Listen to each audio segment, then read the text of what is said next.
ఇకపై మీకు ఇష్టమైన ఫేవరెట్ సీరియల్స్ యొక్క ఫుల్ ఎపిసోడ్స్ యూట్యూబ్లో అందుబాటులో ఉండవు. కేవలం సన్నెక్స్లో మాత్రమే ఫ్రీగా చూడొచ్చు. చెప్పుంటే మీకెందుకు దొరుకుతాను ఇలా? అయ్యో పాపం, ఎన్ని అబద్ధాలు, ఎన్నెన్ని నిందలు. అత్తయ్య చిన్నయ్య వాళ్ళు నమ్మారంటే అసలు మామూలు పర్ఫార్మెన్స్ కాదు మీది. ఏది మర్చిపోలేదు బాబాయ్.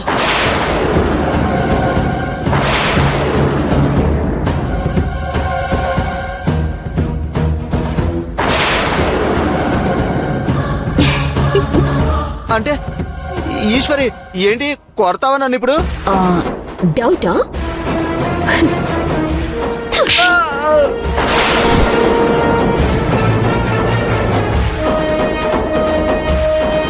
ఏంటి, నేను మిమ్మల్ని ఆఫీస్లో అడుగు పెట్టొద్దు అన్నానా?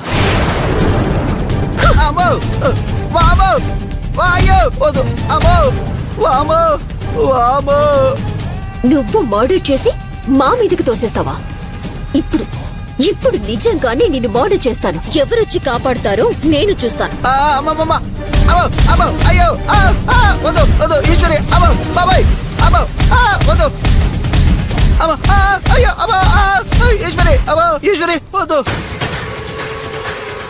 నన్ను కిడ్నాప్ చేయించి రివర్స్ నేనే నిన్ను కొట్టానని చెప్తావా?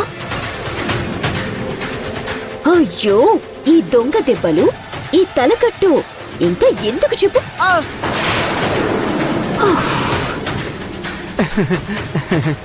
అత్తయ్య వాళ్ళ దృష్టిలో ఇక్కడే కదా నీకు దెబ్బ తగిలింది, ఇక్కడే కదా.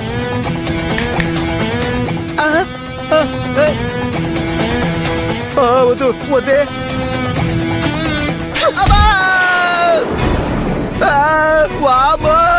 కొట్టేసిందే కొట్టేసిందే.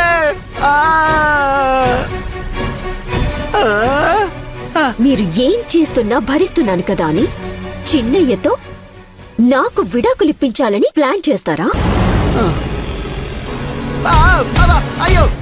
మొగుడు పెళ్ళాన్ని కలిసి ఇప్పుడు ప్లాన్లు చేయండి, ప్లాన్లు చేయండి, చేయండి.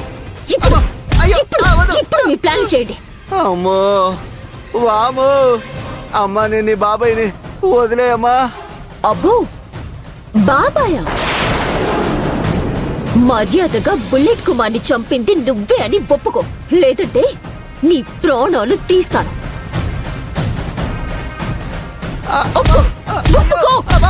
ఒప్పుకుంటావా లేదా? ఒప్పుకుంటావా లేదా? అయ్యో అమ్మో, అయ్యో వద్దు, అమ్మో వద్దు, ఈశ్వరి ఈశ్వరి.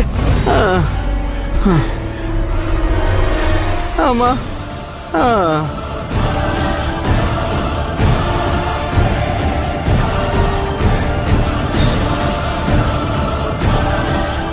స్పృహలోకి రాగానే నాకు కాల్ చేయండి. ఈ నీచుడితో నిజం రప్పించటానికి ఈ ఒక్క కోటింగ్ సరిపోదు. మరి వీణ్ణించమంటారు మేడం? వీణ్ణి ఇక్కడెక్కడో కట్టిపడేయండి. అన్నా వద్దనా, ప్లీజ్ అన్నా, నా మాటినా అన్నా, వద్దనా. రండి.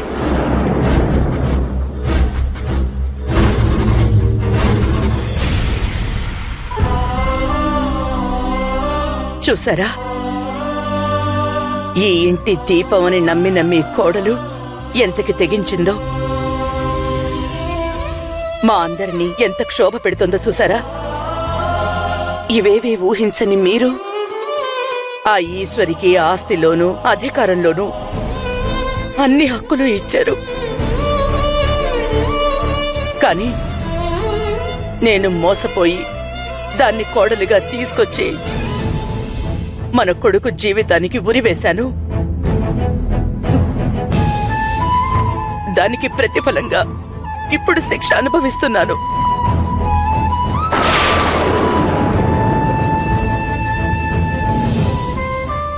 ఆ ఈశ్వరి ఇంట్లో అందరికీ ఎదురు తిరిగి మనశ్శాంతి లేకుండా చేస్తోంది.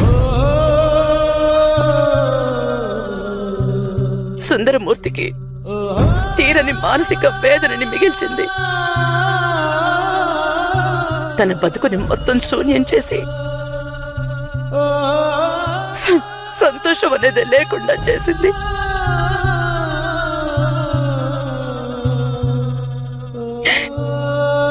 ఈశ్వరిని ఎలా కంట్రోల్ చేయాలో తెలియక ప్రతి క్షణం నరకం అనుభవిస్తున్నాను.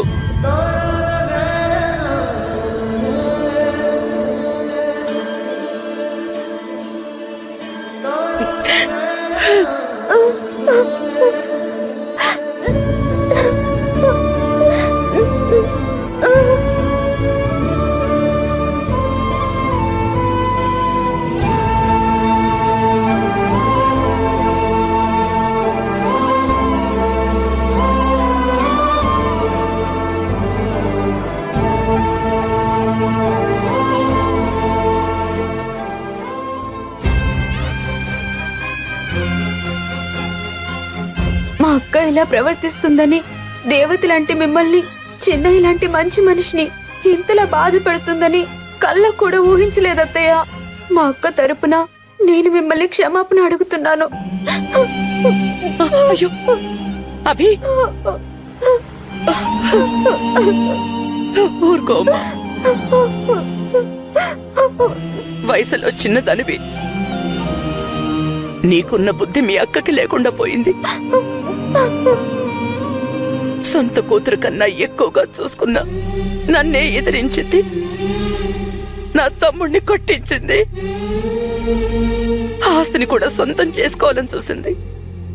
ఏ అభి, ఇది న్యాయమా? దీన్ని మోసం, నమ్మక ద్రోహం అనరా? నువ్వే చెప్పు. హత్య చేసి జైలుకు వెళ్లి ఇంటి పరువు బజారుకి ఇడ్చింది. ఇప్పుడు రౌడీలా మారి అందరినీ బెదిరిస్తోంది, తన గుప్పెట్లో పెట్టుకోవాలని చూస్తోంది. నయవంచకురాలుగా మారిపోయింది. నమ్మిన వాళ్ళ గొంతు కోసి ఏం సంపాదించాలని చూస్తుందో నాకైతే అర్థం కావట్లేదమ్మా. ఈ ఇంటికి ఏ గతి పడుతుందో, నా కొడుకు ఏమైపోతాడోనని భయమేస్తోందమ్మే.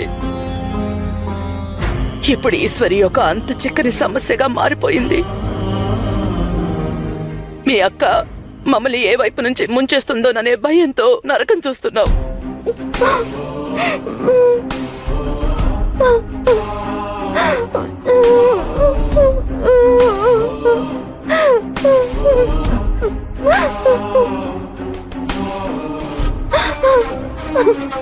ఏం అర్థం కావట్లేదు అభి.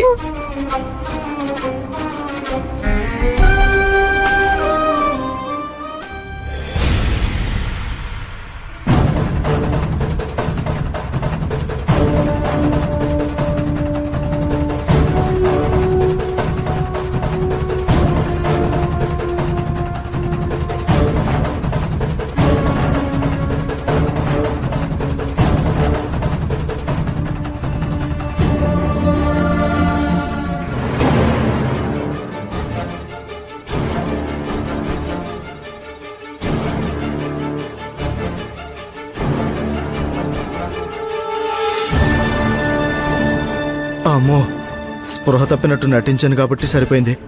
లేదంటేనా నిజం ఒప్పుకునేదాకా వదిలేదు కాదు.